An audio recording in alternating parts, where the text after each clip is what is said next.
Okay. I need to find you and I need to share, share. Here we go. Share. And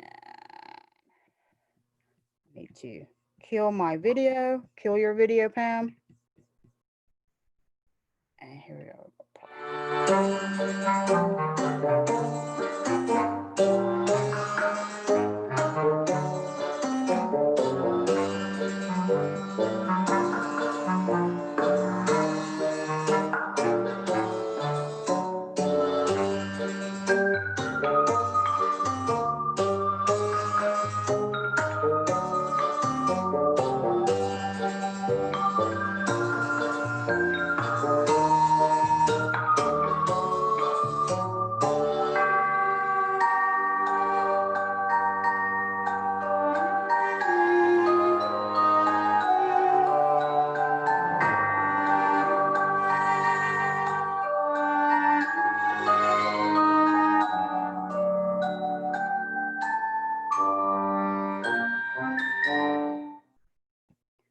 All right.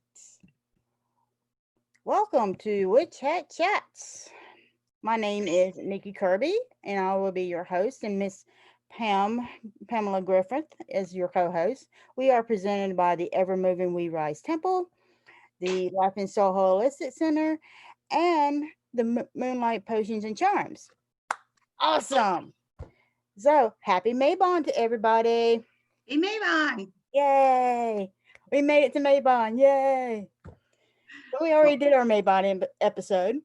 So if you want to look at that, you need to go back 2 episodes ago and be able to watch all the good things that we did for Mabon. Yay! All right. So today we have some announcements.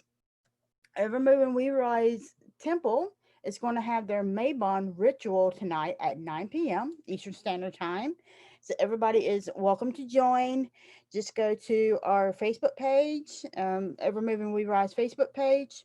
Go to events, click on that, and then there you go is the Mabon ritual. So come and join us. Pam and I, we have so much fun, don't we, Pam?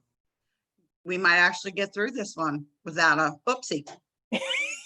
We're trying, ladies. We're really trying. Well, we don't have a hurricane scheduled today, right? No, not yet. Okay. Awesome. No hurricane. Yay. So we don't have to worry about you being taken away by Hurricane Zulu. Yelling. Awesome. I don't even know what one we got coming through now. I mean, they had to go to the Greek alphabet, so we're doing great in Florida this year. Awesome. And Witch Hat Chats is having a silent auction going on. So you can see our video on our Facebook page. So go to our Facebook page. You see all of the items that Pam and I have personally selected, including readings by each one of us, and they're 30-minute readings. So I know it's scary, but Pam does a very, very good job at being a witch. Being a witch. And so it's well worth it to be able to experience that and to be able to help out as well. So go and look forward to that. And also, let's see what else. We've got new products with Moonlight Potions and Charms are coming out. So stay tuned for all of that wonderful stuff. Yay! And don't forget, we have the psychic fair going on through the Crowley tradition all the month of October. And you can, even if you like your readings with me and Nikki, you can book us again through the psychic fair because we're both at the psychic fair. So tune in for that one. Yep, in the psychic fair, we have a lot of things coming up. And we're going to also be talking with Sir Ed Hubbard again in a couple of weeks, just on that topic alone. So we'll be telling you exactly what a good psychic is and what to watch out for, because we've both been there. I love to go for a reading to someone who doesn't know me, and the readings I get sometimes are like, wow, we're not on the same dimension together, but it was interesting to say the least. Oh, did they reveal that your parents are actually aliens? Did they reveal that? Almost, yeah. I've had some really, really good ones. And it is entertainment value sometimes, and sometimes it's the real deal. When you get the real deal, it's like, Mhm. whoa, those are the fun ones. Yeah.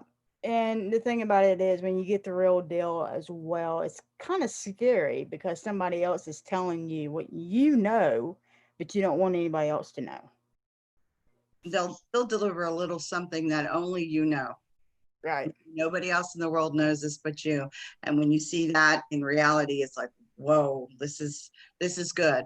The psychic fair has some great, great readers coming on. They got a game show. Yes, they actually do have a game show, so you can be able to contact them and be on the game show. Yeah. That's going to be fun. I want to watch that one. That ought to be lots of fun. Yeah, Um, that's something that we can really ask Ed about is the game show. Because I'm not sure, are they going to do spin the bottle?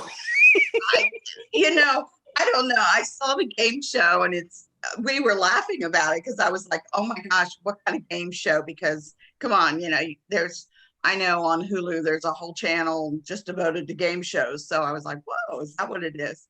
But it's going to be interesting. They're going to be asking questions and, answers and that kind of fun stuff. So that'll be a lot of fun. And our seances, ooh, Oh, yeah. Our seances are done by people who are actual professionals. They're not done by somebody who doesn't know what they're doing. So, and they're limited seating. So if you're exactly. seriously interested, hop on the site as soon as you can and book because they're having what, three this time? Having three, two's by Lord Don Lewis, and then one is by Reverend R.J. Greenfield. Yes. Tim. We know him as Tim. It's hard when you have to remember what their title is, but he's doing one and they're only having like 10 seats, I think, for each one. So Yeah, they're they're very limited, and Tim's also going to be coming up on the show in November as well. and aren't you doing a class? Oh, I'm doing three. There Oh, you go. three classes. One is going to be on the Dragon Tarot and Oracle, so I'll be talking about all of those. And that one, I've been teaching that one for like years, and I absolutely adore it. I love it, especially when you start talking about dragon magic. There's people out there that don't believe that they actually exist, but yet they believe in fairies. Yeah. Don't ask me. I'm like, okay, okay. Now, And what are the other two that you're teaching? I'm doing one on death, my friend, my ally. And basically, I will be talking about death and how it affects us because we're constantly experiencing it all the time with death, and how you can be able to turn death into a friend, into an ally, and be able to work with them. And then my other one is werewolves, fact or fiction. And I'll be going into the history and the lore and the pop culture and everything. It's just like I've been doing that one also for a very, very long time. And when I started going to the history, I didn't know that we had werewolf trials. Did you know that? Yes. I didn't know that. I knew we had witch trials, Yes. but I didn't know we had werewolf There trials was until actually I started. vampires too. Right. We also had that as well. So, I mean, when I was researching, and this is like 10 years ago, I've already taught these to, other people. And when I started researching, I'm like, well, of course, that would kind of make sense. People believed in witches. Why not believe in werewolves and vampires? Because they all come from some form of lore. And so that was really interesting of being able to do that. So we've got a lot of good things going on in the upcoming weeks to be able to entertain you. Plus, on top of that, I'm going to be at the Hecate Sickle Festival and lecturing there as well. So we got so much shit. Yay, we got a lot of stuff. Yay. And for the classes at the psychic fair, you can buy all the classes you want for one price. Mm-hmm. And that way you can take all the classes you want. Now I'm going to tell you what's secret. Normally when we teach at these things, and I've taught at these things for about 30 years now, it never fails. The class you want to take is always opposite your teaching slot. Never, ever fails. Or they run two of the best classes That's at about the it. same time. It is so frustrating. So for like 20 some years, I've had this frustration where it's like, oh, if I could only take that class. Well, guess what, guys? Now you can because they're on Zoom. So you Yes. can take all of the classes. You don't have to sit there and cry over which classes you're going to get to and which ones you can't because you're either teaching, volunteering, or you're doing some, or you're taking another class. Mm-hmm. And I can't tell you the number of times that's happened to me. And it is like, oh, and there we have some awesome, awesome instructors. So it's like, Yeah. it never fails. It's always the class that you plan on taking, and then you look at the schedule and it's like, you're kidding me, right? Right. And you're stuck, especially if you're teaching. Um, you can't bow out to take that class. It doesn't look good on your resume. Um, so this time, if you pay the one flat fee, and there is a flat fee, and it's on the site, you can take all the classes, all of them. So you can grab Nikki's 3 classes and all the other classes that are running and not miss one of them. Now those are just classes. They don't include the intensives because we Not do the have intensives intensives or the or seances. the seances. So we just want to make that 100% clear right now. But it is really worth that. I'm telling you, the blanket fee to take everything that you want, all the classes that you want, Mm-hmm. is unbelievable. I mean, I was like, oh, I'm more excited, I guess, because we're in this pandemic. I'm kind of excited about that because now I can take all these really cool classes and I don't miss any of them. I don't miss, and if I don't hear something the first time or don't understand it, I can run it back and listen to it again. Yep. So you get that big, big advantage. It's something this is new because of the pandemic, but this is something we'll probably always continue doing because there is nothing like being able to take all the classes. And it's phenomenal. It really is. So you grab in there, you get all of Nikki's classes, you can watch them again and again. And sometimes when you're listening to a class, you're processing what they just said, so you don't always hear what they're saying next. I know that happens to me a lot because I'm focused on what she just said. She goes to say something else, and I'm still processing it.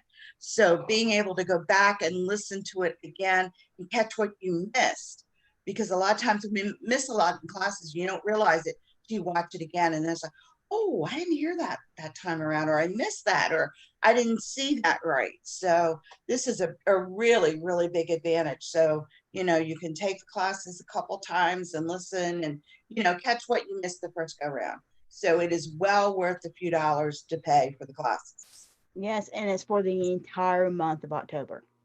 It's not just for a few days. It's for the entire month of October. Plus, we have so many different psychics that are doing several different types of divinations as well. And it's going to get to the point where each psychic is going to have the option of being able to have their own room. So on top of all that, you get all that. Right. And all I'm saying is if you don't have the cloud now, go out and get it because you're going to need the memory. Mm-hmm. Because you're going to need a place to store all this really, really good stuff that's coming at you now. A lot of the festivals, because of COVID, are starting to do the online stuff. And a lot of them, not all of them are running their classes like the Correllian tradition is doing, but a lot of them are running the classes where you can download the class and you're going to need storage. And I'm not joking, guys. These classes are formidable classes. They are not fluffy bunny slippers by any means. Right.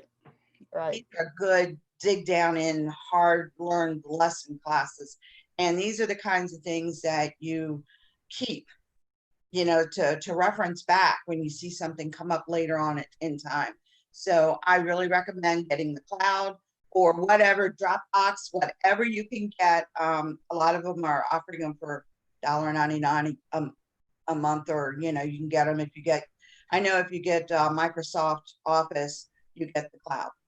Yeah. So it's really now is the time to really start looking at your computer systems and start thinking about, because more and more stuff is going on Zoom. And even our shows, you can go back and check us out many times over. if you want to go back, like Nikki said, we did our Mabon show a couple weeks ago. If you want to go back and get those recipes or go back and learn something about Mabon you didn't know before, you can just download it and watch it. And Nikki's going to give you the history on it. So it's really important now to start getting decent storage in your computers. I'm finding out it is very invaluable right now. Yep. So today our guest host was not able to join us today. So Pam and I came up with a topic. We're going to talk about pagan groups and pagan clergy. So, Miss Pam, tell me, Near and dear to our hearts. Miss Pam, I know you're dying to tell people this. Okay, wait for it. Wait for it. Why should pagans pay their groups fees? You know, the old saying, you get what you pay for, is no truer than it is when it comes to paganism. We have some of the most awesome pagan leaders out there that are so knowledgeable, whose names just bring forth so much fame with them, and they need to eat to survive. I know that's a big thing you might not notice, but we big girls need to eat. Paying, you would pay to go listen to a lecturer for another field of topic. I pay for classes. I have to do not to classes and all kinds of crazy classes because of the job I do, my mundane job. I have to go take classes and there's no way around them. I have to do it. And there's a fee involved most of the time. I pay it gladly because it helps me in my field. But when it comes to your faith, pagans got a bad taste of, many pagans leave formal religions because they get a bad taste. You know, I can say that legitimately. I actually went to Catholic school. I'm Roman Catholic, had no choice. My mother was Italian. You want to distance yourself from them, but I don't like reinventing the wheel. I'm lazy. Okay, my 19 years with BSA told me never reinvent the wheel. Find somebody that's already done it and change it to you. Mm-hmm. All the churches collect a fee. Everybody's like, well, what does that fee cover? Well, let me explain to you. You meet people in your house and you come together every full moon, every dark moon, and one of our 8 Sabbaths. So it's almost 3 times a month. Now, if you're learning from them and taking classes from them, it's every week. So this person opens their home to you willingly to bring you in. They've prepared your material for you. They've gotten everything together. Let's look at some of the costs. In the state of Maryland, if you have people meeting at your house, unless it's for a certain period of time, if it's only for 6 months, it's okay. But if you have an unlimited amount of time that they're meeting, and with us, it's till, you know, something happens, we meet for every full moon or dark moon. You have to carry an insurance rider in case somebody got hurt. So you have to pay for that rider on your insurance. That's not much, but it's still an expense that you have to pay for. I don't know about anybody else, but ink costs a fortune. I don't care, even if you get the constituted packs that, you know, you fill it yourself and you do all that stuff, it's still a cost. Yep, it is. And if you don't do it, then you got to go to Office Depot or Staples or something. And you know what I learned? Years ago, if you copied the first side, it was 10 cents. The back side was 6 because you're already using that piece of paper. Well, now it's 10 cents for both sides. And that's black and white. That's not colored. Oh, no, that's not even color. We're not even going to talk color. Color's outrageous. But I asked him, because I hadn't copied for a while, and she's like, oh, yeah. I said, you never used to because it used to be cheaper because you already paid for that piece of paper. You have to pay for it twice now, Pam. Got paid for it twice because we used to do a lot of back-sided copies because it was cheaper. But if you don't have the ink or you don't want to waste your ink, I mean, you have to do the original one first on ink. Then you take it down to whatever copier place you got near you. You throw it on there and you make your copies. So if it's a ritual, and rituals are usually 1, 2, 3, usually 4 pages, 3 to 4 pages long, actually. Even if you go back to front, you still have to count each side. So you're talking right there, 4 pages, it's 40 cents per booklet. 10 people, that's $4. Yeah. Okay. Now, it doesn't sound like a lot, but now let's look at candle cost. It depends on what size candle as well. Right. I use the little chime candles, but unless you can buy them, and you can afford to buy them from Party City or wherever in a pack of 20, they run, now correct me if I'm wrong, Nikki, but aren't they running about 25 to 30 cents a piece?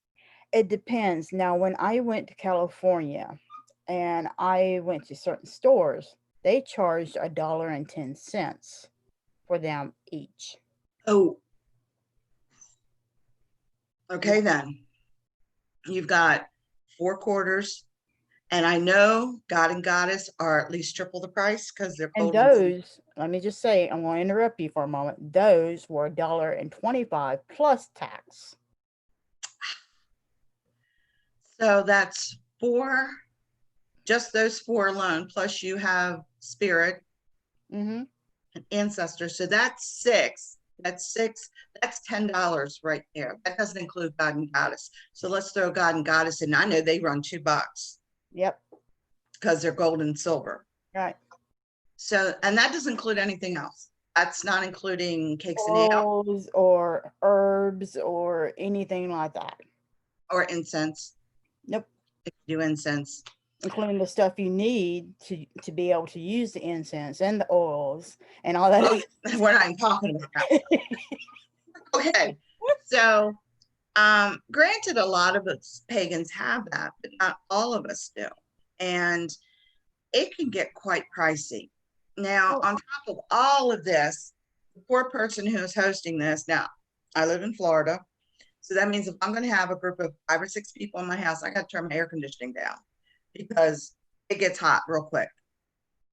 And in it up north, you'd have to turn the air down or the heat up, Mm-hmm. depending on where you're at. So then, I don't know, it's customary. I'm Italian, so you've got to have one, cheese and crackers or something when people come in. Not to mention the offerings that you have to have as well. That doesn't count cakes and ale.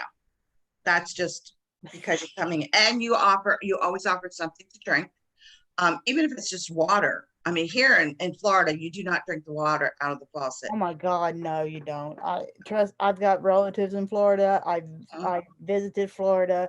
I don't even like taking a shower in Florida.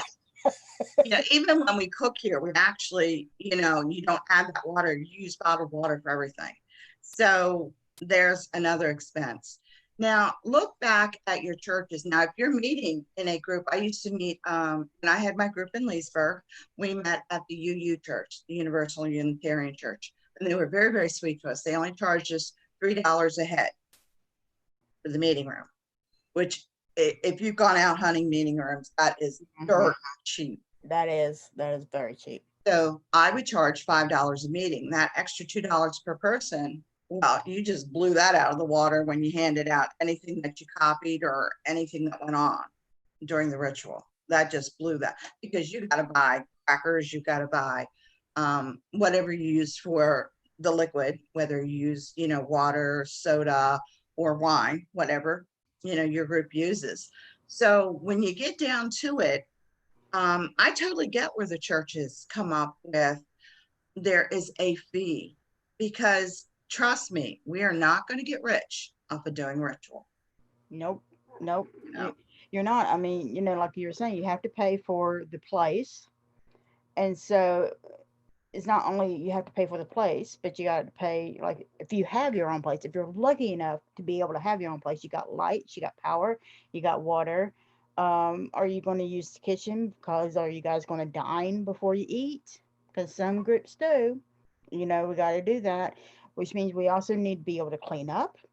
So you got the clean supplies. If they're not supplied, you got clean supplies you have to do. Plus, on top of that, you have rules and regulations in other people's places. Like some places won't let you light candles. So that means you have to buy the LED candles, and those things are not cheap. No, and they don't last as long as they tell you they do. And then on top of that, if they go out, you need to buy the batteries, which are just as expensive as buying new ones. right? So So people, you get this that we're making, you shouldn't pay for worshiping. You're not. You're paying for the accoutrements to go with your worship. Yes, you can worship without anything. Third degrees in the Crowley tradition, that's one of the things we used to do. You had to do a ritual with nothing and be able to do it. Yep. So we understand that ritual is guided by your little 3-year-old and your subconscious. So you need to have some of these accoutrements there to focus on. It's a focus thing. How do you keep a 3-year-old's attention in church? Anybody take a 3-year-old to church? Oh my goodness. Try to keep them up there, especially Catholic Church. I'm going to tell you right now, forget it. It's done. It's gone. It ain't happening. Right. That's the reason why they have daycares. That's why they have Sunday schools and all that you can ship your little one to. And I totally get that. For years, the Catholic Church didn't do that. So it was a fight. But you're not paying for worship. You're paying for everything that goes with it. Oh, we forgot about the bathroom supplies. Oh, yeah. Oh, God. Toilet Okay. paper is like an all-time what now with the Corona thing? Well, toilet paper is now coming back. I actually saw it's been empty at Walmart. It's been empty for like months and months and months. And the last time I was there, it was actually full. I was Wow. like, oh my gosh, it's actually full. Well, Really? do you know they're actually getting the off note? They're getting toilet paper from Mexico because it's still in Spanish down here. I'm not joking. No, I don't think you're joking. I am And then totally. on top of that, we need the soap to wash our hands because we need to make sure we're clean. We don't want any infections or anything like that or spreading them. And then we need to make sure that we have the supplies to clean the urinals and the toilets. And because I'm sorry, not everybody is clean, which by the way, if you actually go to a ritual, please clean up after yourself, be curious to other people, and think about others. All right. Because what really drives me mad is when I go into a bathroom and it's just absolutely destroyed. Yes. And God, ladies, I will tell you from experience, we are worse than the men when it comes to bathroom. we can be, especially the fact you don't flush. Like, I'm like, that is just so easy to do. It's to flush. I see people who have gone to the bathroom and they get up on their legs and they're trying to flush push the toilet flusher thing down with their feet. And I'm like, you already touched yourself. Okay. And depending on the toilet paper now, let's talk about toilet paper now. All right. You got the great toilet paper, the type that you don't molest yourself. That's great toilet paper. Then That's you got the finger licking good kind. right. I'm sorry. I'm very particular about toilet paper. That's one thing I'm particular about. I'm not particular about hardly a lot of things, but toilet paper, I'm sorry. I do not want to molest myself. Okay. I don't feel like doing that. And you got that. And then on top of that, like I said, the cleaning supplies and everything. And just be really nice because here's the thing, if that place is destroyed when the owner comes in, your group's not going to be allowed to worship there anymore. They're not going to be allowed to use the building anymore. And that's And really significant because especially when you're in the South and we still have a hard time, we need to be able to have places to go and worship. And see, just because they have a building does not mean they have to rent it to you or allow you to use it. yes, and they can deny you use of it, especially if you destroy it. Um, there's so many components cost-wise that go into hosting these things. I've been hosting them for a very long time. It got to the point where it was like, no, I'm not hosting, let somebody else do it. We do a round robin, everybody hosted, but not everybody is able to do that. It's easier and it works best if you have someplace outside your house to do it. A place where, and then you got double supplies. When I did the UU church, I had all the supplies. They gave us a little shelf in their storage closet. They were wonderful. So I had a shelf, but that meant everything had to stay there. And if Mhm. I wanted to do a home worship, I had to have double supplies. Yeah. So now you're talking double supplies. So it is expensive. That little offering that you give is not going to make us rich. It doesn't even begin to cover our expenses. But what it does start to cover is an appreciation for what you're doing. You're paying for it, so you expect something out of it. Now that puts the spotlight on your host or hostess. They have to provide the worship material. They have to provide a lot of this. Most clergy that offer, this service do provide everything, and you do get more than your $5 out of it or whatever your cost is. Covering the cost for something is never been a question in any other faith. Pagans have this old time belief that we shouldn't charge for anything because we never used to in the past. Well, in the past, you were a servant to that person. If you had a crone and you were going to learn from her, you pledged your life to her, and you did everything from cleaning the toilet to cooking dinner to whatever she required of you, so that maybe she would sit down in the evening and show you something. That's true. It's just like when my apprentice, when Heidi was on, we were talking about the apprenticeship with Catherine Ironwood. I spent 3 weeks with her. Now they wasn't, exactly, but we did her products in her store, so she can be able to teach us how to do this and this and that. We did work for her, and whatever she asked, we did without question. But she was putting out a lot. Not only was she putting out her knowledge, but she was taking her time to turn around and talk to us and to be able to educate us. So she was giving a lot more back than what we actually did. And that's really great that she would do that for you, because Mhm. most places, most people that teach don't have a store that they can, have you help out at or something. I mean, if they do, that is wonderful. But Mhm. most of the time it is a cost. You're right. um, when you're teaching, you supply time, which you never get back.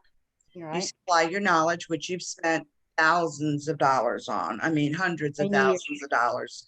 And yeah, we're not even going to talk about the years you spend doing it. And then you give people material. I mean, if you're teaching a class like we did back in the day, the Corellians had two different groups. It was Sons of the Goddess, Sons of the Sons of the Moon and Daughters of the Goddess. So they would do crafts. It was the men's group and the women's group, basically. And the men would brew the beer or the wine, and we would make the chalices, kind of thing. So it was, you were learning how to do ritual tools, make the ritual tools, understand how to make other things that you need for, either ritual or celebration of the seasons. So that is a cost. Number one, someone's got to come up and buy the stuff. Um, we did drums one year, so that meant I had to go out and buy drum kits. mhm. So there's a fee involved. And you don't understand when you start doing this how much stuff costs until you do it a lot, and you start noticing how much of your extra money is not there anymore. And That's you're right. like, wow, that cost that much. I did that much. Just buying a few items here and there, even at the dollar store. Goodness, I went to the dollar store the other day and spent $30 and didn't even realize I did it. But, you just go through and you pick up little things here and there to work on I call them crafts, but to work on something for your ritual. Mhm. You've spent all that money. If you have the ritual where you're doing a meditation, you need the music, you need the incense, usually Yeah. paper and pencil for everybody to write on, and whatever else you need for it. So you're putting out all these expenses, and you start realizing how much money you're actually putting out. Paying for services is a right, and every instructor has the right to charge for their services. When you teach or when you have ritual, you would never think about asking a minister or a priest to baptize your child without a charge. You would never ask them to do a funeral without a charge. You would never ask them to do a wedding without a charge. Then why would you ask pagan clergy to do the same thing? When we become clergy, we take on the same rules and responsibilities as a Catholic priest does. And for those who think that we don't, think again, because you do. Yeah. You take on those rules, those responsibilities to make sure you know the law in your neighborhood. So you know what you can and cannot do. You know the law federally to know what you can and cannot do. You have to be that person. Even just buying your clergy clothes. I mean, those shirts are $35, $40 a piece. Oh, yeah. So, just those Not little to things. not to mention the robes. I'm talking about the clergy Yeah, collars it's and the just that, yeah, shirts, they're collar like, shirts. yeah, it depends on where you get them.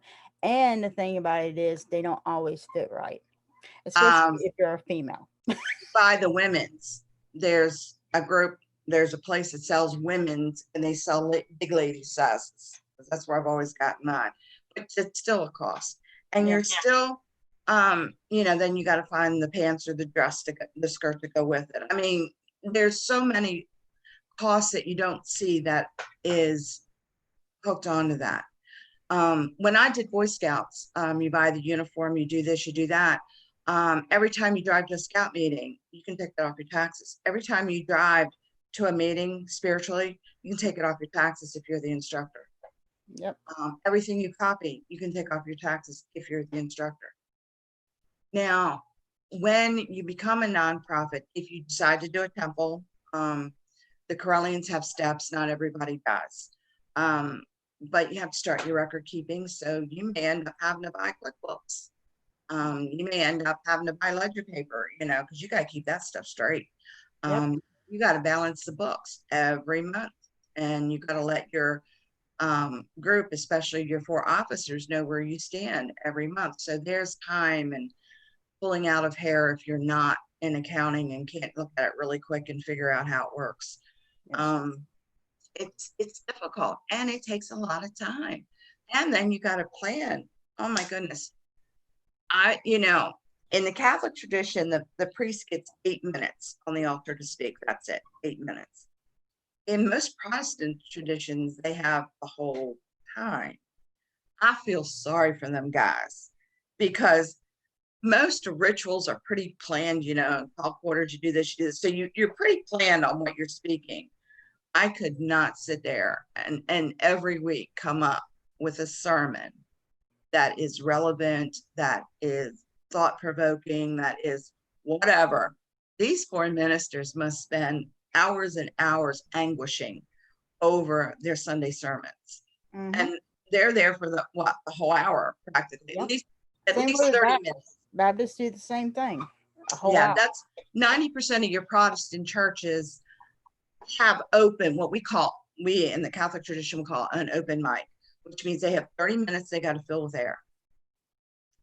And the Catholics have that 8 minutes. So our priest does 8 minutes. So that's pretty boom.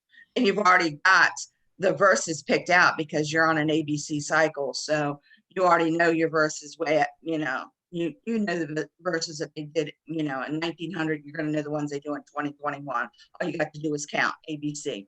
Yep. So it is, it's a little bit easier on them, but man, those poor Protestant ministers, I mean, yeah, they've got an hour that they have to fill, and it's a lot, and people don't think about it. When we do ritual, yeah, we've got to pick up the ritual, do the quarter calls, make sure it's relevant you don't want to be trying to do a full moon on a dark moon. I mean, you can, but kind of doesn't work the right way. And trust me, I've done it. Oh, wow, wrong one. Let's pull up another one.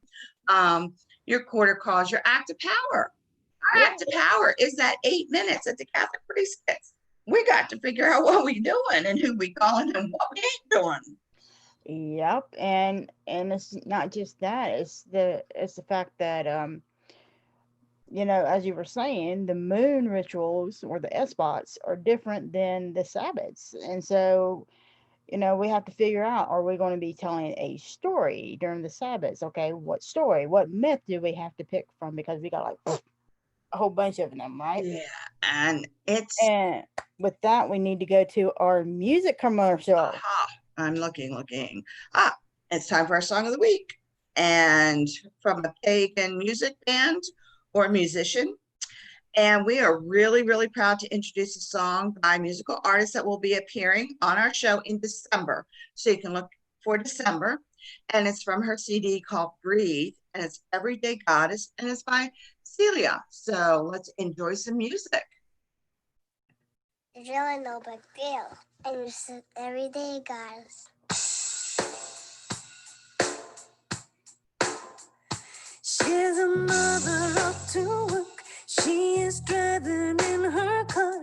She's a goddess in the elevator, rising like a star. They say she's working like a man, but they don't understand. She's dancing with the goddess in her heart. She's that woman on the phone. She's smoothing out a deal. And though her back is aching, she's a goddess in high heels. She works 6 a.m. to 3, and it may be hard to see, but the beauty of the goddess runs deep. It's really no big deal, I'm just an everyday goddess, doing all my goddess duties, trying to find a way. I am the maiden and the mother and the clone, but it's really no big deal, it's just another day.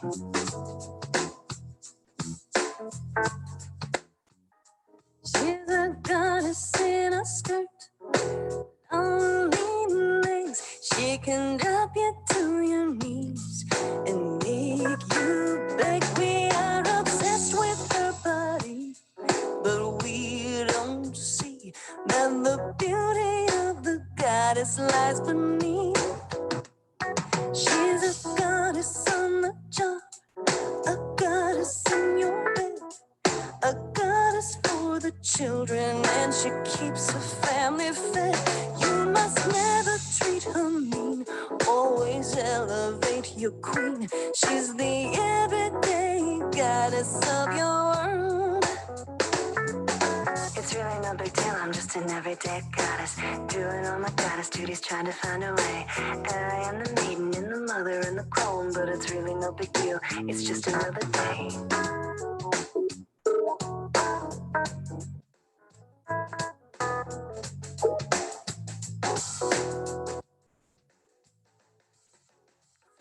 Big deal. It's really no big deal.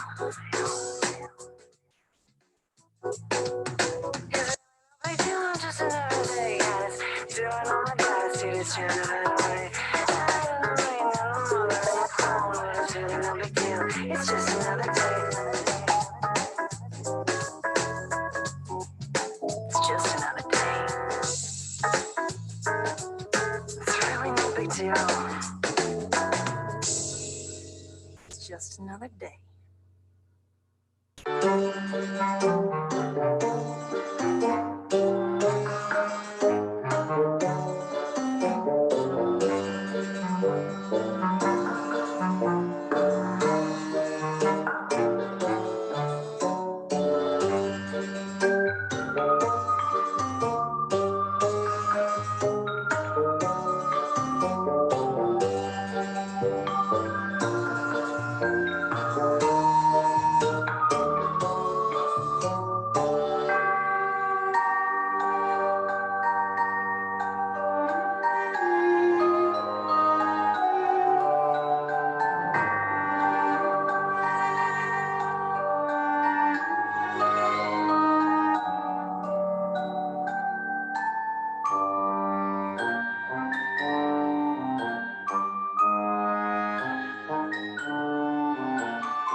Greetings, I'm Lady Nikki Kirby.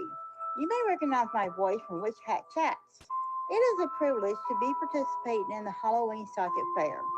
The entity known as death is a universal constant that is often misunderstood.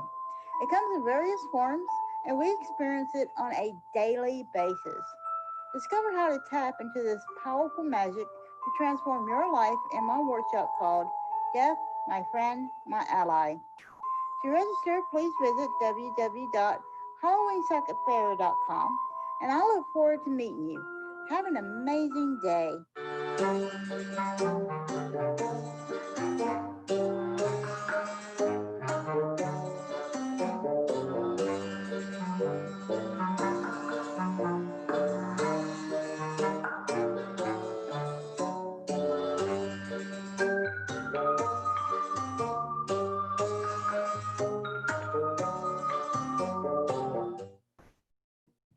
All right. All right. That was awesome. That was awesome. Now, welcome back to Witch Hat Chats. I am your host, Nikki Kirby, and there is our lovely co host, Miss Pamela Griffith. And I'm going to tell you something about, I'm going to give you a little hint about the everyday goddess, about Celia. Celia and I have been talking, and I have seen her in several different concerts over the years. She has an extra verse to that song, and she's going to be singing it on our show when she comes on in December. So I'm really excited about that. So we are talking about temples and groups and pagan clergy. And the thing about it is, when it comes to pagan clergy, or when you start a temple, or when you start a group, it's not about you anymore. Okay? It's not a fan club. It is about your people that are in your group. It's about being able to spiritually lead them. It's about being able to help them to find their path and to be able to do the ritual. That's what it is about. It's not about your personal fan group. So I know Pam is one of those who believes that wholeheartedly. I mean, she's preached to me, even though she doesn't have to preach to me, but she does it anyway. I think Pam just likes to do it because she can do it. That's all. Yeah. That's all. When you get old, you can get away with stuff like that. Well, Yeah. a lot of times, Pam, people ask, how can you get along with Pam? And I said, the secret is, you guys really want to know the secret? Should I tell them the secret to how we get along, Pam? No, because then everybody's going to get along with me. I'll lose my reputation. I work hard for this reputation, Okay. Pam doesn't want me to tell, so I can't tell. We have a lot of fun, but there's some things that Nikki and I take religiously, and that is being clergy. You are called to clergy. It is not a job. It is a calling. It is service. We do not say, can I help you? It's how can I be of service to you? Help has a connotation with it. When you say, can I help you? There's an expectation that goes along with that, because if I help you do this, then you're going to reward me by doing this. I help you study for your test. You're going to reward me by taking that test and passing. So there's always that little, on help, there's always that little hook that hooks you in. But service doesn't have that. Service is giving of yourself without anything back. You realize that the first couple times you are of true service to somebody, where you do something. I did hospital chaplaincy. I talk about that a lot. I did prison chaplaincy. I talk about that a lot. There's no pay. It's strictly volunteer, but it's a calling, and you realize it the very first time when someone tells you they couldn't get anybody to come in for them. I was pagan clergy, okay? Pagan, that was it, boom. I wore my clerics in. I wore a pentacle at yay big, right here. Now, those who know me know I'm somewhat robust, so it's sitting in a place that you can't miss. And I'm short, so no matter how you look at me, you don't see it because it's sitting right there. Yeah, Pam is very hardcore. So, and I would get caught in a hallway by a nurse, a doctor, or a family member if I could come in and say a prayer or speak with somebody in a hospital bed. Now, I'm pagan. It was like, okay. So you take that and you slide it in that button and you cover it and you walk in. Because at that point in time, you were of service. You're not just of service, you are of service. This person needs to hear something from someone else that they feel is in a power. They feel that you have power, that you have a higher, I don't know, better telephone line to God sort of thing. Well, you've been touched by God, technically, is what they view it as. You know, you've been In touched that, by God, you've in been blessed by certain respects, yes. Catholic belief is a little bit different, but you're still held to a higher standard. And I've gone in and I've said Hail Marys and I've said Our Fathers and I've said what anybody needs to hear, because at that point in time, it ain't about me, honey. It's about that person laying in that bed that needs to hear a prayer, that needs to hear something. Just somebody say something. And they've been trying. I have been called in. I have been gotten caught in the elevator when I'm on my way out the door. And they're like, can you? And at that point, you make a decision whether you do a service or you give lip service. Because if they say we need someone needs to speak to a chaplain, do you have time? You make that decision right there. I've never walked away. I've always said yes, because that is my calling. I've sat with sick children. I've sat in a chapel holding someone's hands and praying. It's not the words. We are taught this from the beginning. It is not the words. It is the intent in your heart. My intent is to bring peace to this person, however I can do it. And if I can do it with a written prayer, something that's been written down, like the Our Father or something like that, then I'm going to do that. If they want to hear, I've got to where I carried a Bible, because someone would want to hear a Bible verse. Mhm. Is it against me? No. That is a sacred book. I carry the Bible for a reason, because I've been asked to say readings out of a Bible. And can I do it? Yeah, I do not burst into flames or any of that other cool stuff. I have many times done the biblio thing where you just open it up and put your finger on it, and you know Goddess has led you to the right place, and you say it.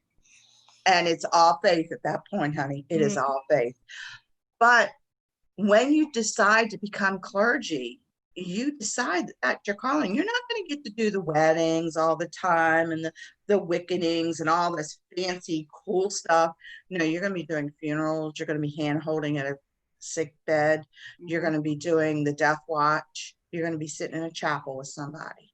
You're going to be doing things that most people don't want to do. That's the other side. When you say, I'm taking this on. Now, if you don't think you can do it, then maybe it's not for you. Not everybody's cut out for this. Right. And it's true, because not everybody can flip that switch. Okay, I get caught by a Protestant, come in, and I've even had a Catholic, and we know women do not wear clerics in Catholics, okay, in Catholicism. That's like the biggest witch burning no there is. But I have been asked, because they couldn't get a priest to come in, would I come in and sit and pray with them? Am I going to say no? You're crazy. I'm right there. I actually ended up writing a book of prayers, which is on a Crowley website. It's free. And it has approximately 20 different paths, everything from A to Z. We go to Zoroastrian. I really do. I go from Estrutu to Zoroastrian and everything in between, including children's prayers. Because nothing's harder than when you walk in as a woman, you walk in and you see that little kid there and the mother wants you to pray with them. Trust me, you bet always carry tissues. Always carry tissues in your bag, because you're going to need them. Which costs additional money to be able to do that. Yes. You know, and this was a free volunteer position. I did it for 3 years in Baltimore, and I got called to a lot of churches and a lot of hospitals, and that's what I did.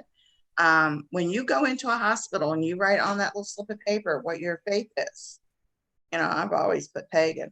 I don't like to put witch because it scares them. So I write pagan. It scares them. You mean they don't understand that we don't sacrifice people anymore? Well, they're always worried that, you know, I'm going to blow up and self-combust, you know, catch the whole place on fire. But well, you do that as soon as you walk underneath the cross every day. You know, there we go.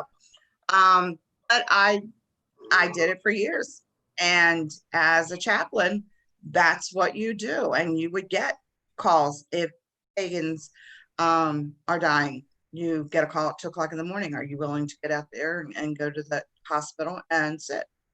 And yeah, that's what I signed up for. So when you start doing that, you start realizing that this is not okay. You're not talking expense now. You're going to get in your car and you're going to drive to where you need to go. Mm-hmm. You better hope you got enough gas to get to work tomorrow. Yeah. Okay. And I'm not exaggerating. I'm not joking. If you've had to make 3 calls to the hospital that week, you better hope you got enough gas to get to work. That's true. And that's part of being in a ministry, is you give of yourself voluntarily, but you also have to have a monetary income.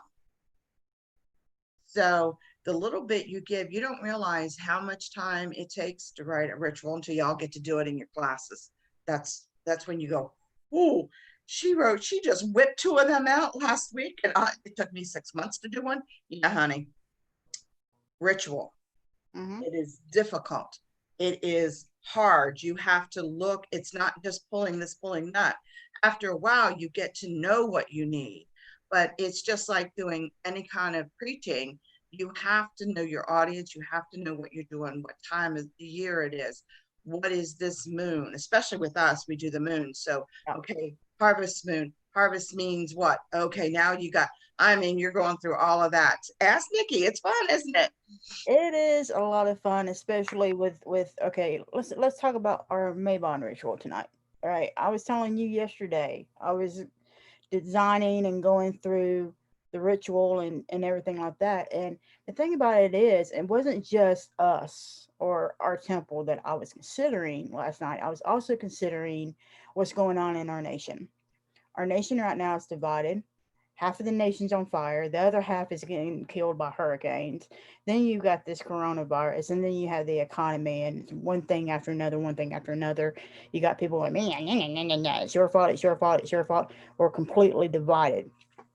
So, in honor of Mabon, because Mabon, you have to be able to um, cut away things that are no good for you anymore. So that's part of the theme of Mabon.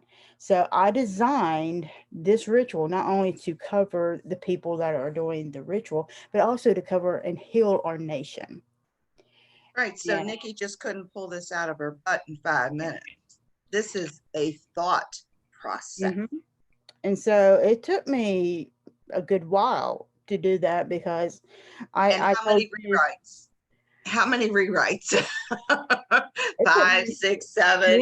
yeah, because I'm sitting here and like, okay, I'm going to be, because also I'm having to work with tradition, the Corellian tradition as well. And so I have to think about that because our tradition is not all Wiccan traditions are not the same. All right. Most people don't understand that, especially if you're an outsider. You think, oh, you're a witch, so everybody's the same. They all go around wearing pointed hats and pointy shoes. I'm sorry, those shoes would kill me.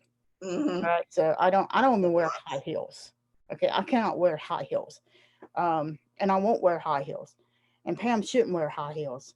Um, I have yes, I'm 4 picking. pairs of flip-flops. I have my Sunday go to meeting flip-flops. I have my work flip-flops. I have my house flip-flops, and I have my slum flip-flops. I live You in got Florida. your ritual flip flops, Pam. You got to make some ritual Well, flip. those are the good ones. Those are my Sunday go to meeting flip-flops. I live in Florida. Yeah, and it takes so much, and then on top of that, I have to make assignments. Assign certain people. You say this, you say this, you say this, and then when we come to the ritual tonight, we do have some open spots for people who want to volunteer to be able to call a quarter. Yeah, Call you the get them volunteer, girl. You get them volunteers. Oh yeah. Mhm. Yeah. So I sit there and before anybody if nobody volunteers for it, I'm like, okay, you're going to call this, you're going to call that, you're going to call this. If you're going to participate in my ritual, you're going to do this, right? It's called voluntold. Okay. Yep. And that's part of our degree courses as well. The thing about it is, if, for example, if the Chancellor Lord Don Lewis, when he does a ritual, he doesn't sit here and ask for volunteers. He just goes and says, "You do this, you do that, and you do this," and you go, "Okay." You But don't you ain't like gonna tell him no. no. You just say okay, and but the thing about it is that's part of our degree system because we build you up each and every system. Now I can't say that for every single tradition. Okay, I cannot Well, say that. now we're online. So Nikki's writing a ritual, not just for Corellians. We don't know who's going to show up. Right. So some of our stuff it is Corellian based. Don't get me wrong. That's how we write it. But you want to be inclusive of everybody, especially now we're on this Zoom thing where anybody can pop in.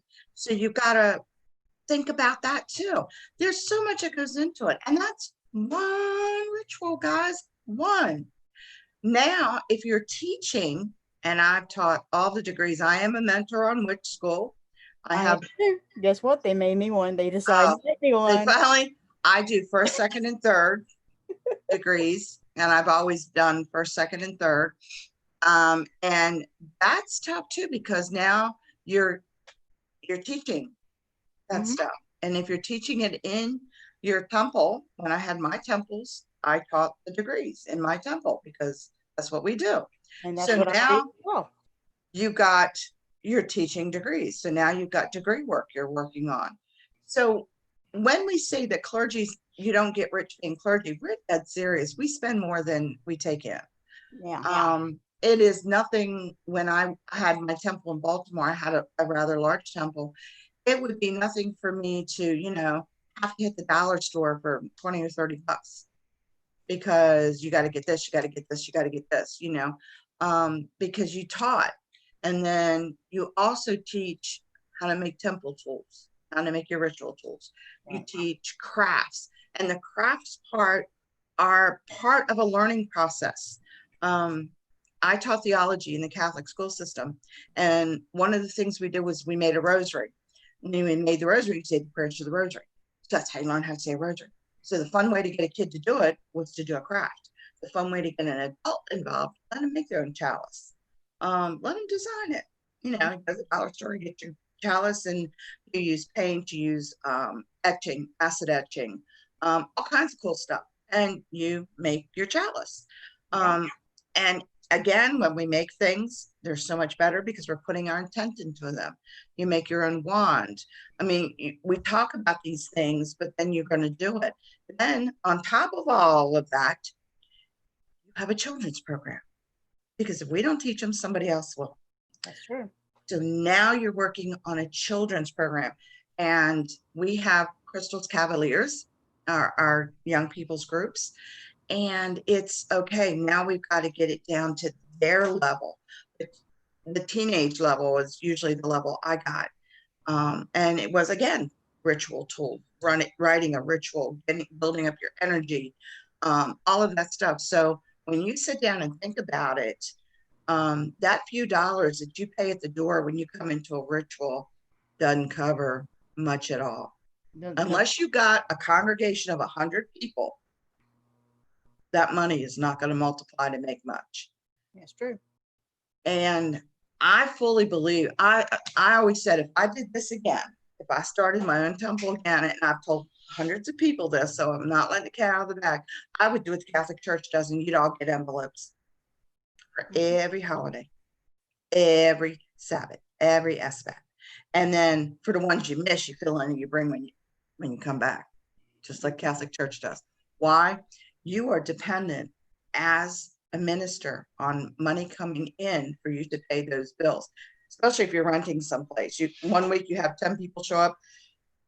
The next ritual, full moon, you got 10, dark moon, you got 2. You still got to pay the same amount. Yeah. Unless you're lucky enough, like I fell into it. I was really lucky. They charged me per person, which I was so thankful for. That minister, I sing her praises to this day. She was wonderful. But in reality, you rent a room for $20, $30, whatever the amount is. Yeah. So you've already paid that $20. If you have 5 people show up, you might make it just on the room.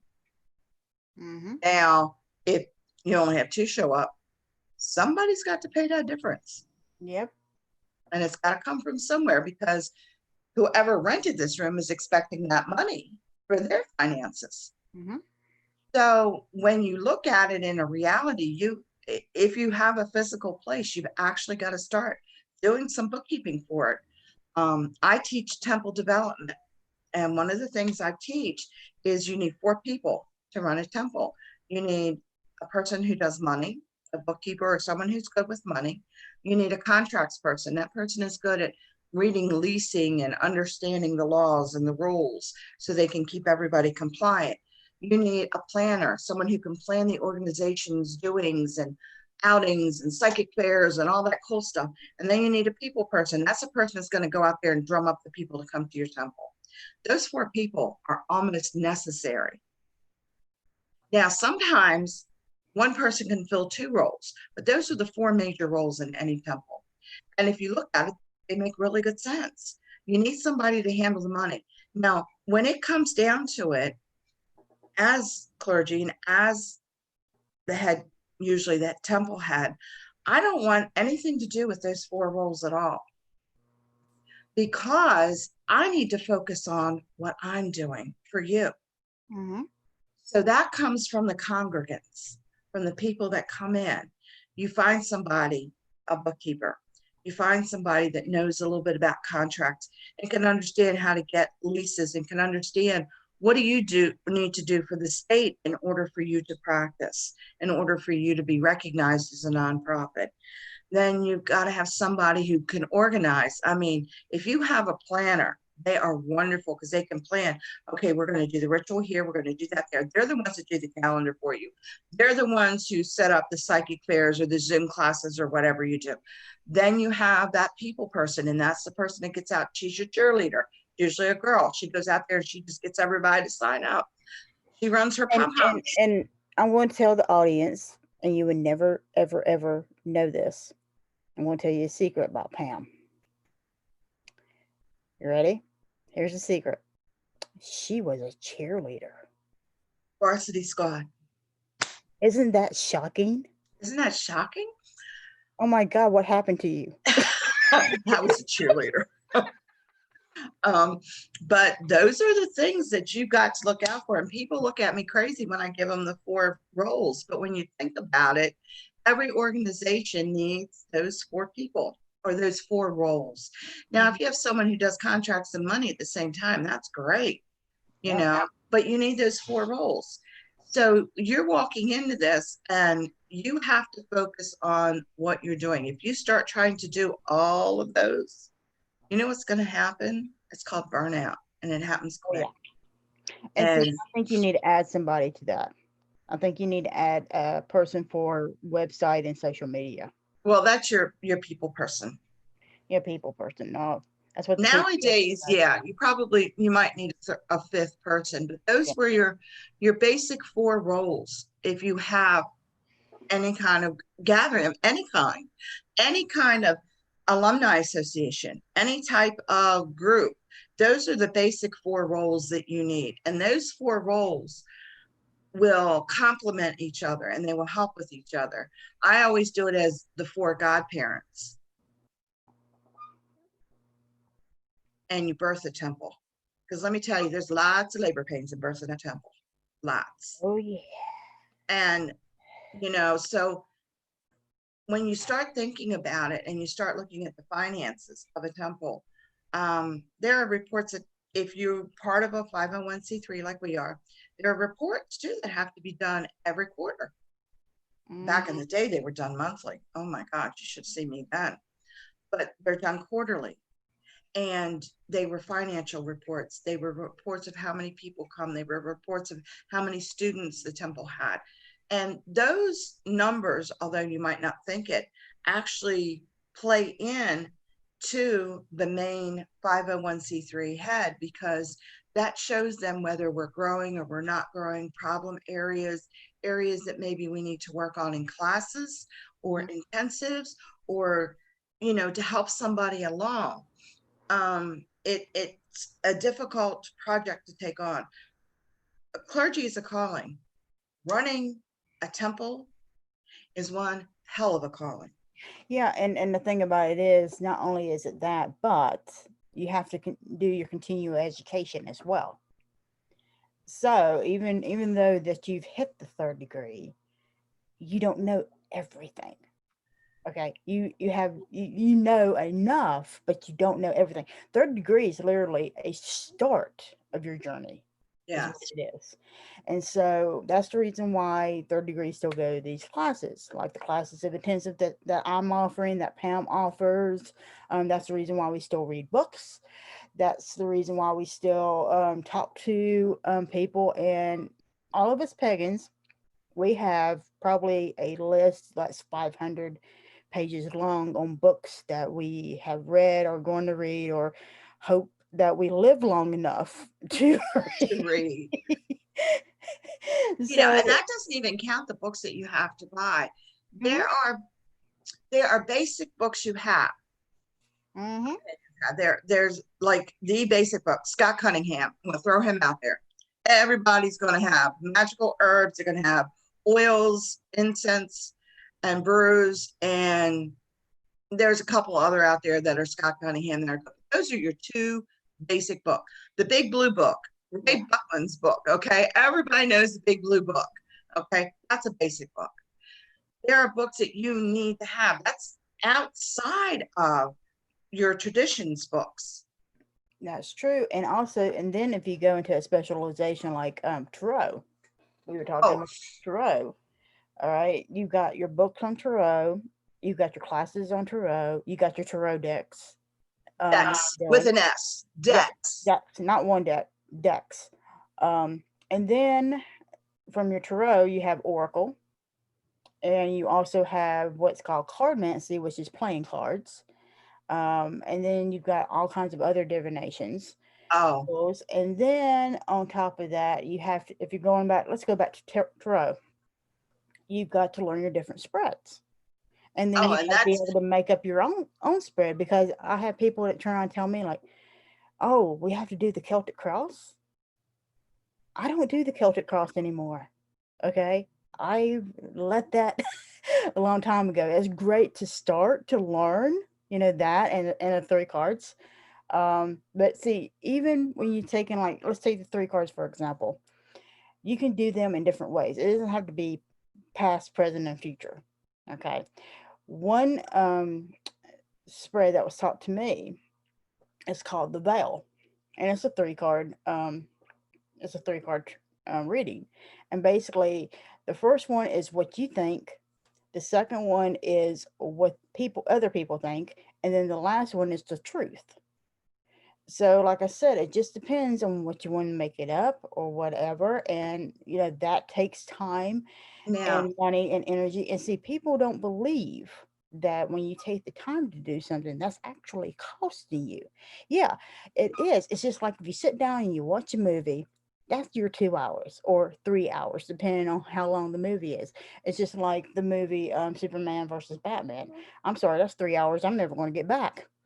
That was one of the worst movies in my point of view Never in my watched it. life. I'm like, Take what you get paid at your mundane job. mhm. Take your salary at your mundane job, whatever that is. Now, when I was teaching back in 2009, community college level, it was $25 an hour is what I got paid. Now, if I'm working 2 hours on something, that's $50. No, it's 2009 figures, okay? You got to update that. If you take that amount of money, okay, that's what it costs me to do something. $25 an hour. If I'm doing a ritual, it's easy to spend 2 hours on a ritual. Oh my gosh, that's not even touching the surface. Because it depends on, number one, the ritual itself. Number two, how many people are there. If you're doing all the offerings, so if you have 25 people and each one of them is coming up to the statue or whatever it is, and they're doing their own offering, doing all blessings, that can take 2 hours just doing that. So In Baltimore, we used to do a lot of interfaith meetings, pagan interfaith, through Open Hearth Foundation. Mhm. We've had them up to 25 different faith paths meeting to do a ritual. Now, that was a 2-hour, 3-hour ritual. The person who designed it and who came up with it spent, weeks on it. Mhm. Okay, so if she got paid $25 an hour, I would guarantee you she did at least 40 hours on it. Yeah. We paid $4 a person to go to it. I'm telling you now, that didn't come close Yeah. to what she put into it. Now, if you're teaching divination, you may not be like, I'm not an expert in a lot of different parts of divination, but that does not mean I don't have the books and I don't have the tools. Or the education. Right. Runes, I can show you how to read runes. Am I a rune expert? No. But as a teacher, since I do second degree, I have to have these things. So I have runes. Mhm. Okay. I have the book. I have to have the knowledge. So I had to learn them. Okay. My specialty has always been tarot. I've been reading tarot since I was like 11 years old. But, how many decks do you have? Because let me tell you, you wear out a deck real fast by reading them. But you have different decks because different deck calls to you at a different time. That's true. I have runes. I have pendulums. I have palmist reading cards, books. I have oracle, all kinds. Because I do cards, you tend to collect oracle cards. You tend to collect all sorts of divination cards because that is your forte. So you tend to collect these things. By the time you look at your magical warehouse, as I call it, because honey, it's no longer a closet at this point. It's a warehouse. When you look at your magical warehouse, you can't put that in the cloud, by the way, ladies and gentlemen. You cannot put that in the cloud. Okay. you're looking at, oh my goodness, how much, not just time, but how much money have you spent? Mm-hmm. But you need it because if someone asks you about a room, you're either running for the book and you're running for your bag and you're dumping them out. You're saying, wait a minute, I got that. Yes, this is the room. Yes. The question you had was, hold on, let me look at that. Okay, because you got a student that's eager for knowledge. So you're trying to fill that role. Yep. You never get back what you give out in monetary funds. You get it back in other ways. Yeah. But you need to have those monetary funds in order to do it. Now, back in the day, a lot of us pagans had very low paying jobs because we worked with the earth. We worked at jobs that we could consciously agree with working at. So many times our jobs were low paying jobs. But nowadays, honey, let's look at reality. We have doctors, we have lawyers, we have counselors, we have accountants. We don't have just the poor people doing the farm and the dairy and that kind of stuff. We have people that are actually out there that have financial means. Mm-hmm. Now, we still have those that can't. You always are willing to give to those that can't. That's in any religion. Any path has those congregants who just are barely making it. We get that. But now you've got to look at, okay, would I pay for a class? Oh, hell yeah, depending on who's giving it. Would I pay for a card reading? Hey, I've been reading for how many years? Yeah, I'm going to pay for one. Mm-hmm. Do I pay for some of the things? I don't make all my altar tools. And I'm going to tell you right now, I will never make an athame because it ain't me. But I will buy one. And I bought some pretty ones. I cannot make a statue because let me explain to you. Yeah, that's about what it looks like. You have no idea what it is. Okay. It's like one of those things that your kids do and they bring home from art class and you put it on the table and display it, and someone asks you, yeah, my kid made that in school. Well, what is that? My kid made that in school. It's really unique. What is that? My kid made that in school. You don't have a flipping clue, honey. But you're going to display it because your kid made it in school. That's my artwork. Okay? All right. With that, we have to end the topic. I know, we have to end the topic. And we need to go to the witch's cabinet. So, Miss Pam, all right. What do you have in store for us? This is a special request, and I said I would do it. Okay, Shelly, my darling child, you're getting your pendulum class. Yes, she has children. I Oh know my you guys did not know that, but she You're does. all in She has therapy. children. I have 3 darlings, and they've all managed to make it, and none of them are totally as crazy as me, but they're all warped and they're all blaming me, but that's okay. Pendulum. Now, this is interesting. What is a pendulum? It is a weighted chain or string. There you go. You can go to the store and you can buy some awesome ones. I have quite a few awesome ones. I'm going to tell you, but I'm not going to show you those because we're going to talk about what they really were. Pendulums were used actually in ancient Greece and Egypt, believe it or not. Your clocks are based on a pendulum. That is how the very first clock that was made in 1657 by Christian Huygens. He was a physician. Now remember, physicists, mathematicians were all considered in one area at the time from the Netherlands. And he produced the first clock based on Galileo's initial findings about perpetual motion. So around 1602, Galileo began seriously investigating the usefulness of a pendulum as a timekeeping device because it took the same amount to go back and forth. Well, the largest clock was developed, including the Big Ben in London. So that has worked and continued to be an efficient timepiece ever since it was built. And that was built quite a number of years ago. Now, divination with a pendulum. Back in Appalachian hoodoo and hill folk, it always was how to know if you're going to have a boy or a girl. So you took the wedding band of the mother who was pregnant, and you took her wedding band, or if she didn't have a wedding band, a ring that she wore, you put it on a chain, and there's your pendulum, and you would hold it over her belly.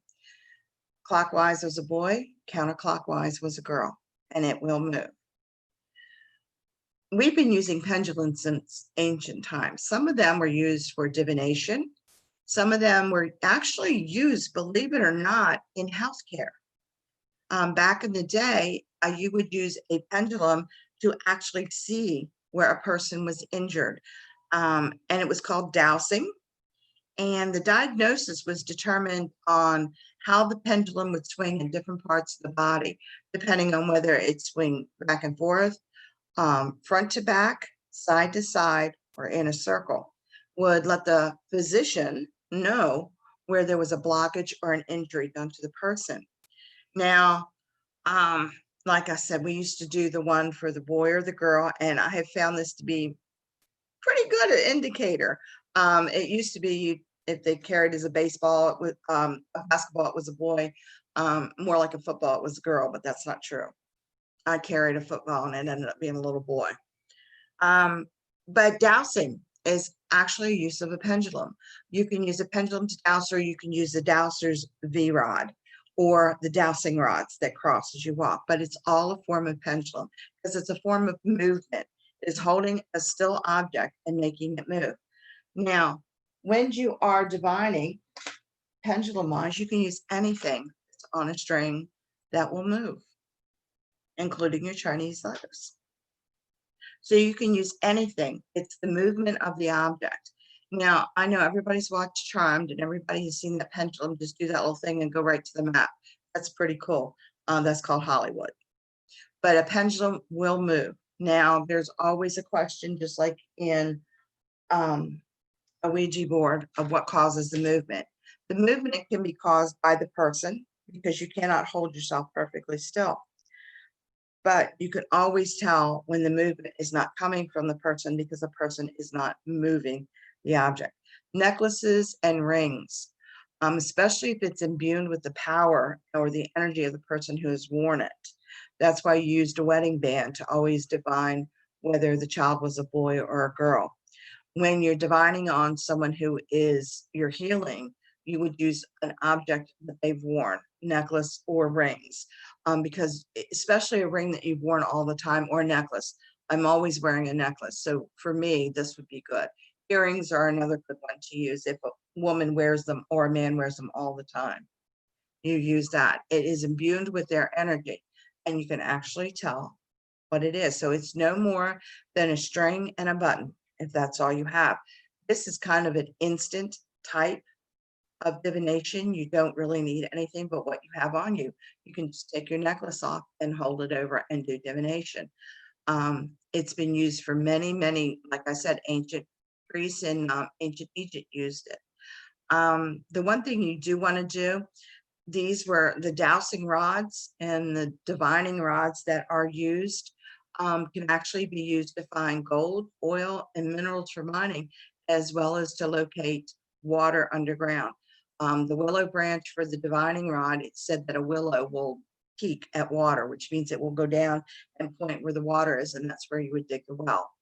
So these were actually used as tools for mining companies. And, you know, whether you want to believe it or not, today there are still some dowsers out there who douse for water. If you walk ley lines, you can use the divining rods, and they will cross when you go to ley lines, and there's nothing that you're doing. You're holding divining rods are a cube or a round piece of wood with a hole in it, and you slip in a piece of metal that's been bent at a 90-degree angle, and these rods will cross when you get near whatever it is you're looking for. If you're dowsing for water, they'll cross. If you're dowsing for ley lines, they will cross. It is an actual energy field that they're picking up. So whether you're divining for a boy or a girl, or you're looking for water for your next well, you can use anything on you. Now, do I recommend buying them? I'm going to say yes, because you can see some pretty awesome pendulums out there that you might want to use. Always remember, it's yes, no. Get your little, most of them come with a little board, or they come with a little material that is got yes, no, and all the good little things on there that you can ask, and you can have a lot of fun with it. This again is a fun thing to do with the kids. They can make their own pendulums. I'm always pushing, let's teach our children so nobody else does. One of my big pushes. So let's have some of the kids out there, and I want to see some of these pendulums, because it's really cool when we get to see what's made out there. So whether we're finding out boy or girl, or we're finding that gold in the ground, have fun with your pendulum. And as always, give us a look back at it. Nikki, we're back at you. Awesome, Pam. Awesome. That was awesome. So I just got this crazy idea. Uh-oh. I'm going to do a crazy idea. As long as she doesn't blow up, we're good. All right. You see the pendulum, Oh, right? yes. Right? Okay. All right. This is my ever moving We Rise pendant. Okay. So I'm going to stop it. Here we go. We're going to stop it. Now we're going to ask a question. Is Pam strange? Oh, God, yes. If it doesn't, I'll cry. Let me see what one of my pendulums. Oh yeah. Oh yeah. Look. It's moving. It's moving. It's moving. Oh my God, it's moving. Yes. It says, oh yes, Pam's strange, but she's not really. She's just a little strange. It's not saying that she's a lot strange, because if it was saying that she was a lot strange, it would be flipping. Yeah, mine's almost flipping. And I am not moving. You can see on the screen, I am not moving, but my pendulum is. We love our pendulums. They're so much fun, and especially with the kids, you can have a blast with them. Well, it's really quick and easy. Especially you can go into the bathroom and you can ask questions and stuff like that. Really quick. You don't have to pull out cards or anything like that. Or it's awesome. Yeah. So thank you so much, Pam. That was Awesome. awesome. Pam's awesome. I know. I tease her, but that's just me, and that's just the way I show my love to Pam. Yes, Pam. That's the Pam way I has show a my lot of fun. Don't Yeah. kid yourselves. Pam has a lot of fun. love. So until the next time, guys, if you want to see something, if you have questions, concerns, or need answers, please get onto our chat, because we would love to talk to y'all. And we'll answer your questions. And not only that, if you have something you're having a hard time with, we can help you out with that too. So get onto our chats. So that will be all for today. Don't forget to go buy the Witch Hat Chat auctions and bet on something, because like I said, we got a lot of good products, and we're going to have readings as well, and you're going to get a lot for your money. Trust me, for 30-minute reading, yeah, you're going to get a lot. And next week we will be having author Helen J.R. Bruce. So make sure that you continue to wear your mask and stay safe out there. And we will see you next week. Have a good one.